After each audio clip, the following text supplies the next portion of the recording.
Guys রাত 3টের দিকে আমরা ডুবে গেছি এখন এই দেখো জলের নিচে তো কলকাতা এখন আমরা রুম ছেড়ে পাবো গাইস পাওয়া যাবে না ডুবে মরে যাবো। প্রায় 2:20-র দিকে আমি ঘুমিয়েছিলাম, তারপর 2:40-এই সবার চিৎকার শুনে আমি উঠে দেখি যে এখানটায় জল বের করা চলছে। দেখো কতটা জল ভর্তি হয়েছে, আর বৃষ্টি তো হতেই আছে। গাইস কলকাতার বুকে থাকলে এইভাবে যখন তখন জলে ডুবে মরে যাওয়ার আশঙ্কা থাকতে পারে, তো সবাই সাবধান। হরপ্পা বাঁধটা এখনই ভেঙে যাবে গাইস। দেখো এই যে এখানটায় একটা হরপ্পা বাঁধ আছে, এই বাঁধটা ভেঙে গেলেই আমরা ডুবে যাবো। আর এখানটায় swimming pool guys, this is swimming pool and this is car এই নীলা নীলা পানি।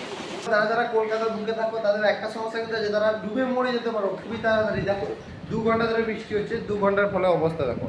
এই দেখো এটা রুম, এটা আমাদের রুম। দেখো এই রুম থেকে বেরোলাম, দরজা একটা ডুবে গেছে, মেরে গেছে পুরো।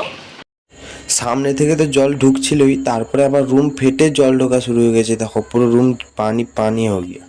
এখন আমরা রুম ছেড়ে পাওয়া যাবে না, ডুবে মরে যাবো। কি হচ্ছে এগুলো বুঝতেও পারছি না, ডুবে যাচ্ছি পরপর। এইটুকু জল ছিল এতটা হয়ে গেছে ভাই সাহেব। এই দেখো ডুবে এসছে ভাই, हालत खराब। देखो गाइस तैयारी हो रहा है, ये देखो अभी रूम छोड़ना है, इधर से रूम छोड़ेंगे हम। देखो गाइस कितना डूब गया देखो।